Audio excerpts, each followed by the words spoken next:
everybody to the Creatrix YouTube channel, my dear friends. I am back again with another episode of Electrical Machine Express.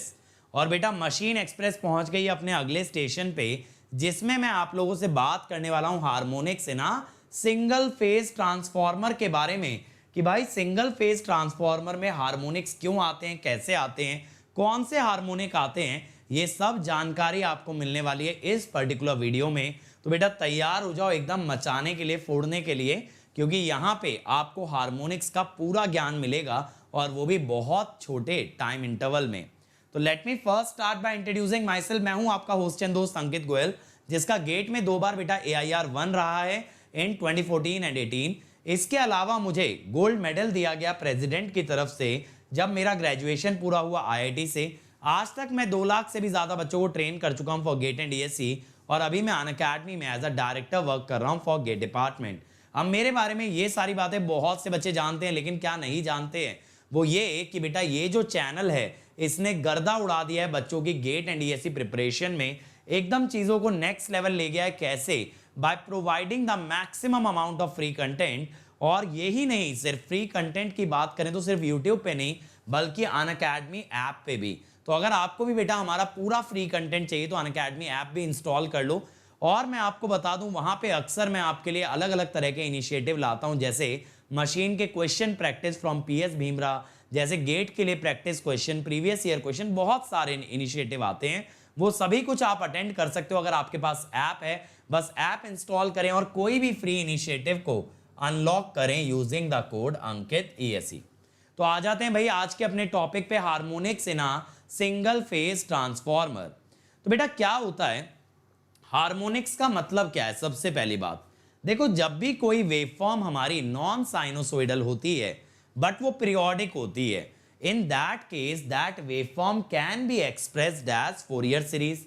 अब Fourier series में जो omega frequency वाली term होती है that is actually called as fundamental, और उसके जो multiples होते हैं they are called as the harmonics. तो जो टर्म के अंदर ओमेगा नॉट फ्रीक्वेंसी आएगी इट विल बी फंडामेंटल, और जिसके अंदर मल्टीपल्स ऑफ ओमेगा नॉट आएंगे that will be called as harmonics. तो हार्मोनिक्स कुछ भी नहीं है but the multiple of fundamental frequency existing inside a Fourier series. अब जैसे यहां पे देखो बेटा, अगर हम बात करें फोरियर सीरीज के एक बेसिक से प्रिंसिपल की, वो ये कहता है कि भाई अगर आपकी वेवफॉर्म हाफ वेव सिमेट्रिक है, क्या है? Half wave symmetric. Sir half wave symmetric का क्या मतलब है? हाफ वेव सिमेट्रिक का बेटा मतलब है कि जो वेवफॉर्म है उसमें जैसी पॉजिटिव साइकिल है वैसी ही उसकी नेगेटिव साइकिल भी है। तो अगर पॉजिटिव और नेगेटिव साइकिल एक जैसी हैं, इन सच अ सिनेरियो इसके अंदर सिर्फ और सिर्फ क्या एग्जिस्ट करते हैं? Odd harmonics. क्या एग्जिस्ट करते हैं बेटा? Only odd harmonics. अगर इसके अंदर सिर्फ ऑड हार्मोनिक एग्जिस्ट करते हैं बच्चे, तो यानी कि जिनकी फ्रीक्वेंसी ऑड मल्टीपल होगी फंडामेंटल के वही एग्जिस्ट करेगा। जैसे फंडामेंटल अगर F है तो अगला 3F, 5F, 7F। अब पता है एक और बेटा नियम होता है, वो ये होता है कि amplitude of harmonic is inversely proportional to its order. क्या भाई? Inversely proportional to its order. तो इसीलिए बेटा ये जो 5th 7th 9th ये सब होते हैं ना, ये 3rd से छोटे होते हैं। तो सबसे बड़ा सबसे डोमिनेंट कौन सा हार्मोनिक होता है? 3rd वाला होता है। इसीलिए 3rd हार्मोनिक के बारे में इतनी बात करते हैं। अब यहां पे ये देखो बेटा, अगर आपका जो फंडामेंटल है वो भी पॉजिटिव से स्टार्ट हो रहा है, और जो मेरे बच्चे आपका 3rd हार्मोनिक है वो भी पॉजिटिव से स्टार्ट हो रहा है ऐसे, तो क्या होगा ना, ये जो फंडामेंटल की पीक है और ये जो 3rd हार्मोनिक की पीक है ये एक दूसरे को काटेगी, और आपको जो रिजल्टेंट ग्राफ मिलेगा वो मिलेगा ऐसे फ्लैट, क्योंकि पीक कैंसिल हो जाएगी। इस तरह के ग्राफ को जाना जाता है बेटा फ्लैट टॉप्ड के नाम से। किससे? फ्लैट टॉप्ड के नाम से। ठीक है। अब ऐसे ही बच्चों अगर मैं बात करूं, मान लो कि फंडामेंटल और थर्ड हार्मोनिक अपोजिट फेज में होते, यानी अगर फंडामेंटल पॉजिटिव से शुरू होता तो थर्ड हार्मोनिक नेगेटिव से। तो देखो मैंने फंडामेंटल तो वैसे ही लिया है बेटा, ये रहा, लेकिन थर्ड हार्मोनिक नेगेटिव से लिया अब की बार। अब इससे क्या हुआ, देखो दोनों की पीक कोइंसाइड कर गई भाई, दोनों की पीक एक साथ लाई कर रही है। ये भी जब आपका मैक्सिमम है तब ये भी मैक्सिमम है। जब दोनों की पीक एक साथ कोइंसाइड कर जाती है तब वेवफॉर्म की पीक और ज्यादा आती है, और ऐसी वेवफॉर्म को हम बोलते हैं बेटा पीकी वेवफॉर्म। क्या बोलते हैं? Peaky waveform. जहां पीक ज्यादा हो जाए, वेवफॉर्म का एम्पलीट्यूड बढ़ जाए, that is called as peaky waveform. ठीक है। अब आप कहोगे सर मुझे कैसे पता चलेगा कि दोनों पॉजिटिव एक साथ लेने हैं या एक पॉजिटिव एक नेगेटिव? अच्छा क्वेश्चन है बेटा, ये आपको पता करने की जरूरत नहीं होती। क्या होता है ना, हम प्रैक्टिकली ये जानते हैं कि वेवफॉर्म कैसा आएगा। प्रैक्टिकली हम ऑब्जर्व करते हैं वेवफॉर्म फ्लैट टॉप्ड होगा या पीकी होगा, उसके बेसिस पे हम ये बोलते हैं कि थर्ड हार्मोनिक सेम फेज में आएगा, या ये पॉजिटिव तो दूसरा नेगेटिव। यानी एक्चुअल प्रोसेस उल्टा होता है, वेवफॉर्म देख के थर्ड हार्मोनिक डिटरमाइन किया जाता है, ना कि थर्ड हार्मोनिक से वेवफॉर्म। अब बेटा देखो, पहला केस अगर हम माने कि हमारा मटेरियल ना तो सैचुरेट होता ना उसके अंदर हिस्टेरेसिस आता, तो उसका बीएच कर्व जो है लीनियर है। अब आप बात को समझिएगा मेरे बच्चों, ये जो H होता है ना, that is proportional to I mu और फ्लक्स प्रोपोर्शनल टू बी। तो एक्चुअली जो B और H के बीच ग्राफ बनता है ना, वही ग्राफ बनता है फ्लक्स और आई म्यू के बीच। तो बेटा इसे हम बोलते हैं लीनियर कोर। और एक्चुअली ऐसा कहां देखने मिलता है? ऐसा देखने मिलता है ना आपको पैरामैग्नेटिक मटेरियल्स में। फेरो में क्या होता है, फेरो के अंदर सैचुरेशन और हिस्टेरेसिस आते हैं। बट अगर आप लीनियर कोर की बात कर रहे हैं तो लीनियर कोर के अंदर बेटा अगर आपने फ्लक्स को साइनोसोइडल लिया तो यहां पे लिनियरिटी ये बोल रही है कि भाई फ्लक्स और आई म्यू डायरेक्टली प्रोपोर्शनल है। तो अगर आपका एक ग्राफ साइनोसोइडल है तो दूसरा भी साइनोसोइडल आएगा, यानी यहां फोरियर सीरीज की जरूरत नहीं पड़ेगी। तो यहां पे दोनों के दोनों साइनोसोइडल होते हैं simultaneously, both are sinusoidal simultaneously. अब अगर भाई दोनों एक साथ साइनोसोइडल हो जाते हैं तो क्या होता है ना, यहां पे there are no harmonics, there are no harmonics. समझ गए भाई? यहां पे कोई आपके पास हार्मोनिक पैदा नहीं होने वाला है। बात क्लियर हो गई? बहुत अच्छे से चमक जानी चाहिए बात। तो बेटा हार्मोनिक की जो जड़ है ना, उसका सबसे पहला कारण है ये नॉन लिनियरिटी। हार्मोनिक पैदा करने के पीछे सबसे बड़ा कारण होता है नॉन लिनियरिटी। अब अगर आप यहां पे कंसीडर करो सैचुरेशन, अभी तक मैंने हिस्टेरेसिस कंसीडर नहीं किया बेटा, सिर्फ क्या कंसीडर कर रहा हूं, सैचुरेशन। तो मैं बोल रहा हूं अगर आपका फ्लक्स साइनोसोइडल है, हम क्या बोल रहे हैं, अगर हमारा फ्लक्स साइनोसोइडल है तो मैं ये बोल सकता हूं वोल्टेज भी साइनोसोइडल होगी। वोल्टेज इज ऑल्सो साइनोसोइडल, क्योंकि बेटा वोल्टेज होती है N d phi by d t, तो वोल्टेज इज ऑल्सो साइनोसोइडल। लेकिन बेटा ये ग्राफ क्या बोल रहा है, ये ग्राफ ना ऐसा बोल रहा है सैचुरेशन के कारण कि अगर आप आई को बढ़ाओगे भी ना तो मैं फ्लक्स को नहीं बढ़ाने दूंगा। देखो आई में बड़ा सा चेंज करके भी ना फ्लक्स में जो चेंज है वो ना के बराबर है। लेकिन ये ग्राफ कह रहा है भाई हम तो फ्लक्स को बढ़ा के रहेंगे, हम तो फ्लक्स को बढ़ा के रहेंगे। तो ये हमसे क्या बोलेगा, ट्रांसफॉर्मर की दुगना लगान देना होगा। कैसे? ये बोलेगा अब आपको और ज्यादा करंट देना पड़ेगा, आपको और ज्यादा एफर्ट डालना पड़ेगा, तब आपका फ्लक्स बढ़ सकता है। सैचुरेशन कहता है कि ना फ्लक्स ऑलमोस्ट कांस्टेंट हो गया, तो अब अगर आपको फ्लक्स बढ़ाना है तो यू नीड हायर करंट, क्योंकि फ्लक्स नहीं बढ़ सकता नॉर्मली। तो हायर करंट के कारण यहां पे कैसी वेवफॉर्म आती है बेटा, पीकी आती है। कैसी आती है, पीकी। समझ में आई बात? फ्लक्स सैचुरेट होके कांस्टेंट हो रहा था, लेकिन आप बढ़ाना चाहते थे, इसीलिए आपको करंट बहुत ज्यादा देना पड़ गया। समझ में आ गई इतनी बात? यानी देखो फ्लक्स के छोटे से चेंज के लिए करंट में ज्यादा चेंज आएगा, इसीलिए पीक ही बनेगी। अब तो आप ये भी जानते हो इसमें थर्ड हार्मोनिक कैसे होगा सर, अपोजिट होगा। जब पी की आई गई है तो शर्माना क्या, अपोजिट होगा, सीधी सी बात है। तो बेटा यहां से ऐसे हम प्रैक्टिकली पता लगाते हैं थर्ड हार्मोनिक सेम फेज में होगा या अपोजिट फेज में।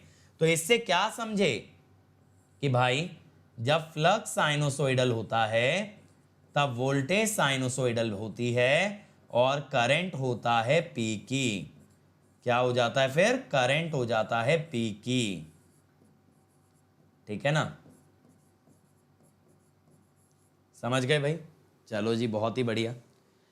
अब अगर बेटा यहां हिस्टेरेसिस भी ले लेते तो आप ये देखो, जब करंट जीरो होता तो फ्लक्स जीरो नहीं होता, और जहां फ्लक्स जीरो होता वहां करंट जीरो नहीं होता। इसका मतलब दोनों ग्राफ, जैसे देखो अभी ये दोनों ही ओरिजिन से स्टार्ट हुए थे, ये वाला ग्राफ भी और ये वाला ग्राफ भी, लेकिन अब दोनों का जीरो कोइंसाइड नहीं करेगा ड्यू टू रिटेंटिविटी एंड कोअर्सिविटी। तो यहां पे क्या होता है ना, ड्यू टू हिस्टेरेसिस ये जो आई म्यू है ये एक एंगल लीड कर जाता है with respect to your flux, क्योंकि ये पता है अब आई म्यू नहीं रह जाता, अब ये बन जाता है I naught, no load current. No load current के अंदर बेटा कोर लॉसेस की बात भी की जाती है और साथ साथ बात की जाती है मैग्नेटाइजिंग कंपोनेंट की भी। तो क्या होता है ना, due to hysteresis no load current leads flux by an angle beta. इस बीटा को आप बोलते हो हिस्टेरेसिस एंगल। क्या बोलते हो भाई, हिस्टेरेसिस एंगल। ठीक है, हिस्टेरेसिस एंगल बोला जाता है। Okay sir. अब बेटा यहां पे ना आप कहोगे सर लेकिन हमने तो सिर्फ हिस्टेरेसिस लॉस कंसीडर किया, एडी करंट तो देखा ही नहीं। बेटा एडी करंट के लिए क्या करते हैं ना, हिस्टेरेसिस कर्व को थोड़ा बड़ा बना लेते हैं ताकि इसकी लूप का जो एरिया है that not only includes hysteresis loss but also includes eddy current loss. यानी ये तो है एक्चुअल हिस्टेरेसिस कर्व, लेकिन आप एक हाइपोथेटिकल कर्व बना लोगे जो इससे थोड़ा चौड़ा होगा, उसके अंदर क्या होगा, उसका जो एरिया है ना उसमें एडी करंट लॉस भी इंक्लूड हो जाएगा। अब अगर आप उसकी मदद से करोगे सॉल्व तो वहां पे आपका आई नॉट में हिस्टेरेसिस, एडी करंट और मैग्नेटाइजिंग तीनों आ गया। अगर आप एक्चुअल बीएच कर्व लेके करते हो तो सिर्फ क्या आएगा, हिस्टेरेसिस और मैग्नेटाइजिंग। अगर आप इसका हाइपोथेटिकल कर्व लेते हो जिसका एरिया ज्यादा है तो उसमें एडी करंट भी इंक्लूड हो सकता है। लेकिन ये ध्यान रहे वेवफॉर्म की शेप अभी भी सेम है, हिस्टेरेसिस आने से बस एक लीडिंग करंट हो गया। अब अगर उल्टा कर दें, अब मैं बोल दूं कि भैया करंट मेरा साइनोसोइडल है, इस बार मैंने क्या बोल दिया, मेरा आई म्यू साइनोसोइडल है। अब बेटा एक बहुत ऑब्वियस सी चीज है, अगर करंट आपका साइनोसोइडल हो गया तो सैचुरेशन के कारण करंट बढ़ने के बावजूद फ्लक्स उतना नहीं बढ़ पाएगा। तो फ्लक्स का शेप कैसा हो जाएगा सर, ये हो जाएगा हमारा फ्लैट टॉप्ड। बात समझ में आ रही है? सैचुरेशन में क्या होगा, flux will become almost constant. तो ये आपका फंडामेंटल होगा बेटा। अब यहां पे जो आपका थर्ड हार्मोनिक आएगा that will be in same phase, जिससे पीक से पीक कट जाएगी। तो इस टाइप से आपका फ्लक्स आता है फ्लैट टॉप। ठीक है, अब बेटा अगर फ्लक्स फ्लैट टॉप्ड आता है ना तो उसके डिफरेंशिएशन से हम ईएमएफ निकालते हैं। फ्लक्स के अंदर क्या है बेटा, फंडामेंटल और थर्ड हार्मोनिक ऐड हो रहे हैं। जैसे मान लो यहां पे अगर आप देखो फ्लक्स में आप लिख सकते हो जो वेवफॉर्म यहां दिखाई गई है cos ओमेगा टी, और एक सेकेंड, पीक से पीक टकराई गई है लेकिन पीक से अपोजिट पीक आनी चाहिए ना, या फिर चलो आप इस वाले कर्व को ले लो। ठीक है, साइन, और एक काम करो आप ले लो बेटा फ्लक्स में ना साइन और sign 3 omega T, phi m1 है ना, दोनों सेम फेज में है ना, इजी करने के लिए आप ऐसा ले लो। 5m3 sign 3 omega T. ठीक है, अब यहां पे क्या होगा ना बेटा, omega 5m1 cos omega T plus 3 omega 5m3। अब बेटा देखो, जब दोनों कॉस फंक्शन बन गए तो एट ओमेगा टी 0 एक्चुअली आपकी दोनों पीक ऐड हो जाएंगी, तो आपका जो d∅dt आएगा ना वो मैक्सिमम आ जाएगा। आप समझ रहे हो, यहाँ पे दोनों वैल्यू 0 पे ऐड हो जाएंगी तो आपका d∅dt मैक्सिमम आ जाएगा, तो इसकी वजह से EMF में भी आ जाएगी पीक। तो इस कारण से बेटा जब फ्लक्स की वेवफॉर्म फ्लैट टॉप्ड होती है तो एक्चुअली EMF की वेवफॉर्म आती है पी की। ठीक है, तो EMF कैसा बनता है, पी की। तो क्या हो गया यहां से रिलेशन, अगर आपका मैग्नेटाइजिंग करंट साइनोसॉइड है तो आपका फ्लक्स होगा फ्लैट टॉप्ड और आपका EMF होगा पी की। तो बेटा इससे क्या समझे कि ना दो में से एक ही चीज साइनोसॉइड हो सकती है, या तो फ्लक्स या तो फिर आई म्यू। दो में से एक चीज साइनोसॉइड होगी और दूसरी का शेप बिगड़ेगा ही बिगड़ेगा, और शेप बिगड़ेगा तो वहां पे किसके बारे में आप बात करोगे, you will talk about harmonics. तो यानी कि आप ये बोल सकते हो दो में से कोई एक वेवफॉर्म ही ऐसी हो सकती है जिसके अंदर की थर्ड हार्मोनिक ना आए। अगर थर्ड हार्मोनिक करंट में आ रहा है तो फ्लक्स में नहीं होगा, और फ्लक्स में आ रहा है तो करंट में नहीं होगा, बट दोनों में से एक में होना जरूरी है। और अगर फ्लक्स में हुआ तो फ्लक्स का डेरिवेटिव EMF है तो EMF में भी होगा। ठीक है, तो समरी यहां पे क्या हो गई हमारी, फाई एंड E साइनोसॉइड, तो आपका I म्यू पी की, I म्यू इज पी की कंटेनिंग थर्ड हार्मोनिक। ठीक है, और अगर आपका I म्यू साइनोसॉइड, अगर आपका I म्यू साइनोसॉइड तो flux is flat topped and EMF is P की। ठीक है, EMF इज पी की। समझ गए भाई? तो बहुत इजी सा तरीका है, बहुत ही इजी है, तो ये चीजें आपको पता रहनी चाहिए। और बेटा अगर वीडियो अच्छा लगा हो तो लाइक और शेयर जरूर कर देना, और मेरी स्पेशल क्लासेस आप इस लिंक पे ढूंढ सकते हो। इस लिंक पे जो भी क्लासेस आगे होने वाली होंगी they will be displayed in the upcoming section, और जो हो चुकी है ना वो अलग अलग फोल्डर्स के अंदर आपको मिल जाने वाली हैं। ठीक है, तो आप उनको भी अटेंड कर सकते हैं। अदर देन दैट बेटा आपको क्या करना है, आपको 22 तारीख को कॉम्बैट देना है। 22 के बाद 29 तारीख को यानी कि संडे को, अगले संडे मेगा कॉम्बैट होगा। उसके लिए भी आप एनरोल कर सकते हैं using the code Ankit ESE। तो अंकित ESE की मदद से वहां पे एनरोल कीजिए, फोड़ोगे मचाओगे तो प्राइजेस भी जीतोगे and you can also win scholarship. और बेटा मेरा मशीन का कॉम्प्रिहेंसिव कोर्स चल रहा है, और अब 8 सितंबर से पावर सिस्टम का आने वाला है जो कि 3 आवर्स डेली होगा। तो आप मेरे साथ पावर सिस्टम भी प्रिपेयर कर सकते हो बेहतरीन तरीके से। ठीक है, इसके अंदर भी कोशिश करेंगे 1000 से ज़्यादा क्वेश्चन लगवाएं। हर संडे टेस्ट होगा, डेली असाइनमेंट होंगे और सारे डाउट्स भी आंसर किए जाएंगे। और अगर अनअकैडमी ज्वाइन करते हो बेटा तो 2 ईयर आइकॉनिक के लिए जाना, क्योंकि बहुत सारे बच्चे बीच में मोटिवेशन खो देते हैं। उस मोटिवेशन को रीगेन आप कर सकते हो यहाँ पे, क्योंकि यहाँ पे आपको एक पर्सनल कोच मिलेगा जो खुद एक टॉपर है, आपके दौर से गुजरा है, और वो कंटिन्यूसली आपको गाइड करके आपकी जर्नी को ईजी करने की कोशिश करेगा। और अगर नहीं अफोर्ड कर सकते तो 2 ईयर प्लस पे आना। सर 2 ईयर ही क्यों? क्योंकि बेटा आजकल मल्टीपल फॉर्म निकलते हैं, एक साथ सारे एग्जाम क्रैक करना ना के बराबर चांस होता है। लेकिन अगर मल्टीपल एग्जाम क्रैक करने हैं तो थोड़ा सा लॉन्ग टर्म स्ट्रैटेजी लेके चलो, 2 साल की तैयारी करो। और जो भी प्लान आपको सही लगे तो आप कोड लगा सकते हो अंकित ESE, जिससे मिलेगा इमीडिएट 10% डिस्काउंट, और आप आ जाओगे मेरी पर्सनल गाइडेंस में। और साथ ही साथ बच्चों मैं आपको एक चीज़ और बता दूं कि ये अमाउंट आप इंस्टॉलमेंट में भी दे सकते हो या फिर अनअकैडमी से एजुकेशन लोन पे भी दे सकते हो। ये मेरी अनअकैडमी प्रोफाइल है, मुझे फॉलो कर लेना, मैसेज कर सकते हो। This is my Telegram channel जहां हम डेली क्विजेस कराते हैं, उनका पार्ट बन सकते हैं आप। So thank you everyone, like share subscribe जरूर कर देना बेटा, और कमेंट करना वीडियो के नीचे वीडियो कैसा लगा। फिर मिलेंगे एक और नए वीडियो के साथ, नए एपिसोड में। मचाएंगे फोड़ेंगे, लेट्स क्रैक इट।